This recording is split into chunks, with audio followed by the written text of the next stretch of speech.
Hello and welcome to the Educators Podcast. I am Vishal Bagaita, the founder of Educator and your host for this podcast.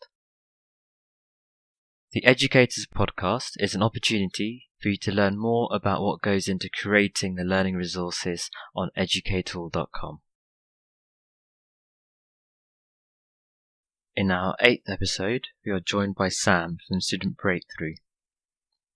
Sam has transitioned from being a history teacher to becoming a student coach.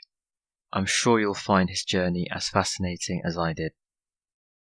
Hello, Sam. Thank you very much for joining me today on the Educators Podcast. Please, could you introduce yourself, providing some insight into your background?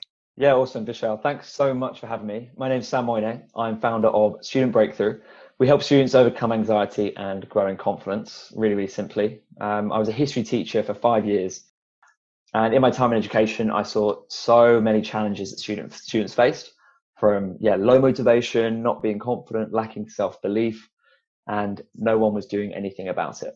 So I set up Student Breakthrough, and since 2018, we've helped over 1,000 students across the world. We've trained 30 teachers in coaching, and we've been into over 8 schools. Awesome. Okay. And you touched on your background there as a teacher. Can you tell me a bit more about that and how you then transitioned into this line of work? Yeah, amazing. So when I was growing up, I never wanted to be a teacher myself. I never wanted to be in education. My dream was to become a soldier. My dad was a Royal Marine and he fought in the Falklands War. And growing up, all I wanted to do was make my dad proud. And I thought the best way to do that was to go and fight for my country. So in 2012, my dream was achieved. I got accepted into the Royal Anglian Regiment. I was ecstatic. I was like, dream come true. If you're listening to this, if you've had a dream, it came true for me in that moment. And 2 weeks later, I got a letter through the post. And I wasn't expecting this letter. And I knelt down and opened up the letter. And it said, Sam, unfortunately, you failed the medical exam because you've been diagnosed with Crohn's disease. And in that moment, I was broken and I was crushed, and I didn't really have any options at the time. And my mum was a primary school teacher, so I thought, you know what, I'll give teaching a go. And in my first year of teaching, I was really down. I was very anxious. I remember times I'd be teaching classes and I'd nearly be like breaking down in front of my groups. And it was a hard point in my life. One of the hardest points I've had to overcome. And when I was at the bottom of the mountain, there's only one way up. And my friend said, why don't you speak to my mate? He's a coach, a life coach, a mindset coach, whatever you want to call it. And on the 23rd of April, 2015, my whole life changed. And I had my first ever coaching experience with this guy. And I learned, 3 things: that the failure in my life, Crohn's disease, was actually a blessing. I learned that as a young man, to express and not suppress what was going on for me is really important. And the last thing I learned was that coaching really needs to be in schools. And I went around a park that day and was really emotional, but it was like happy tears. And I went back to school and fell in love with teaching. I fully went in, got fully involved. I became an outstanding history teacher, loved the job. But here's the thing. When I went back and saw all of these students again, I realized that so many of them were struggling with stuff that I had been struggling with, like anxiety, a bit of depression, not feeling myself. And that was the moment where I knew I could do something about it. So I trained to be an academic life coach, and I started working with students one-on-one in my lunch times, my break times, helping them open up, express things, use different tools and exercises, and I was getting amazing results. And you can't judge emotional intelligence. You can't judge mental health necessarily. But all these students are making great progress, whether it be relationships improving, grades improving, confidence improving. And it's at that moment that I realized Student Breakthrough is going to have a massive impact on the world. Excellent. Wow. That's actually quite a story. And I didn't obviously know that, because this is the first time we've spoken about that particular experience. So I'm quite shocked at obviously what you had to go through there. That process of building back up, was obviously led by the coach that you mentioned. Can you tell me a bit more about some of the tools and techniques they gave you to help you out? If I'm honest, in that coaching session, there wasn't really any tools or techniques. The only technique was this, which is opening up and talking and sharing. And as guys, especially as young men, we're brought up in a society where we have to be strong, we have to act tough, we can't show emotion. And what this does is breeds a culture of emotional, how can I put this? Emotional, let's call it emotional hideaway, where we don't like being vulnerable, we don't like crying, we don't like showing our emotion. So the biggest tool or exercise I learned really was just opening up and getting this stuff out, because I felt like I felt like the dim switch had been like taken off and the whole world was like vibrant. So that's my biggest tool and exercise, was just talking. But it wasn't talking too much on the past. It was, in coaching, it's more present focused and future focused. So how can we do something now to affect the future, which is really, really powerful. And that's why people make such great progress and fast progress in coaching. Excellent. Okay. So you've gone through that process yourself, of learning how to open up. You developed Student Breakthrough, and now we have this course that you've developed. Can you tell our listeners a bit more about who the course is for and where it covers, please? Yeah, amazing. I'll give you the story on the course, actually. So yeah, as Vishal mentioned, I made a course called the 3Bs, which stands for Boost, Believe, and Breakthrough.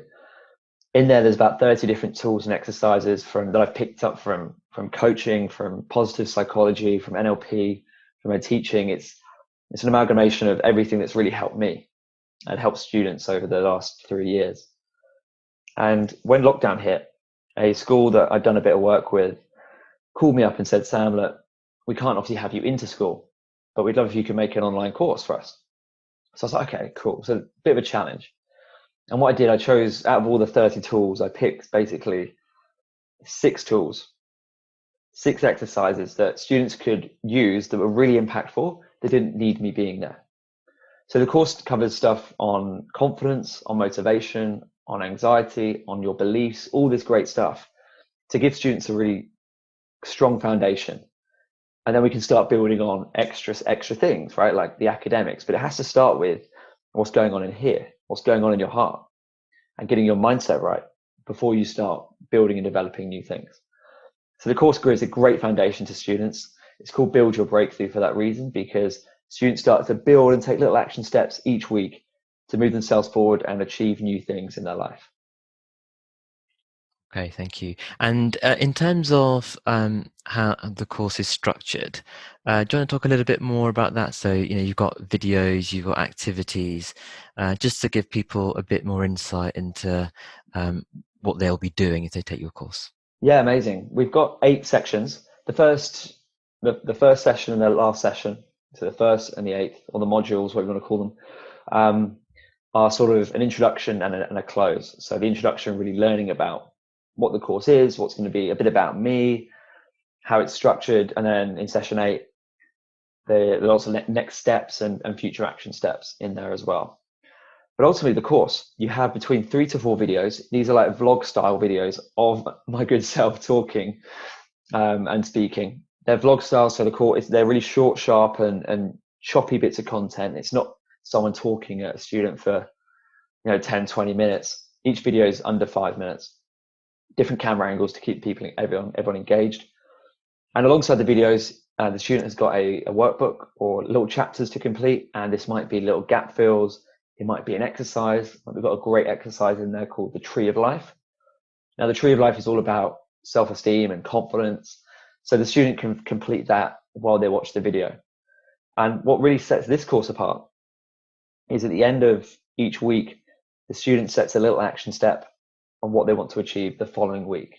And it doesn't have to be with academics. It can be, if they want to grow in confidence, to put their hand up in class or to speak to that person. It could be to try something new. It could be to have that conversation with the parent, whatever it is. But what we really do here, we help the students set action steps and achieve their goals and dreams. So it's a combination of really short, sharp, engaging video with some really simple, I say simple in the fact that it's easy to use, simple exercises that but are really thought-provoking. Okay, thank you. I think that's given us like a good understanding of the effort you've put in to sort of develop this course and how useful it's going to be for the students. What I also want to do is just touch on, you know, how you've gone about creating the course, so a look behind the scenes, if you will. So it'd be good to understand how you did that. You talked about having different camera angles to keep videos engaging, and it's worth, as you said, it's mainly you talking to the camera. So from our perspective, that's something we would call a talking head format. Do you want to tell me a bit more about why you chose that particular approach? Was there anything else that you considered? Just some of those decisions that you made about the course and how it looks. Yeah, great question.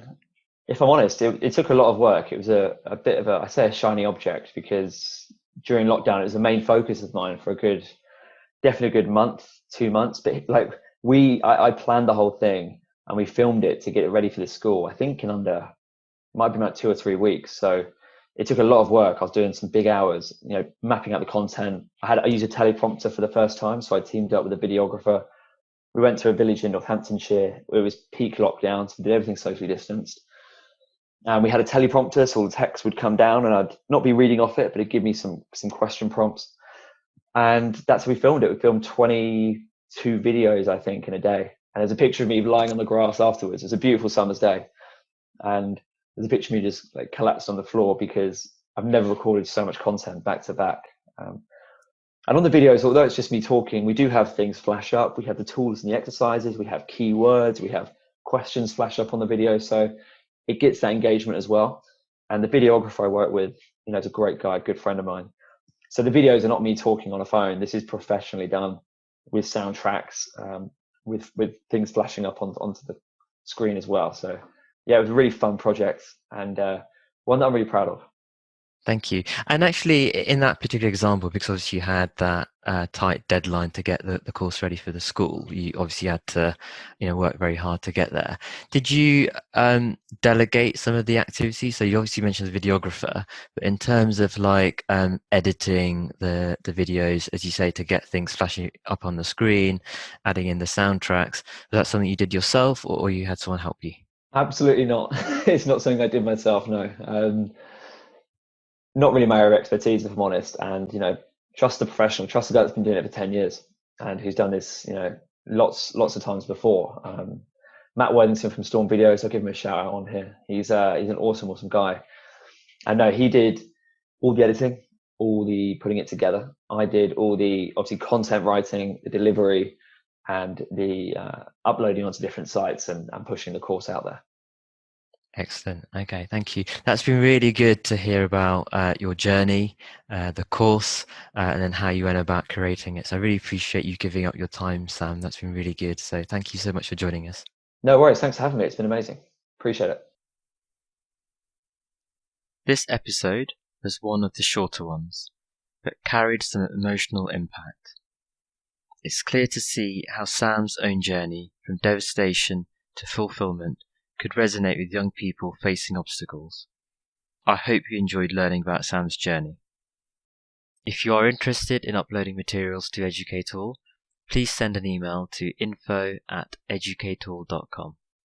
You will also find information about getting started on Educatall in the guidance part of the website. Don't forget that you can find links to courses in the show notes and the social media posts that accompany the release of this episode.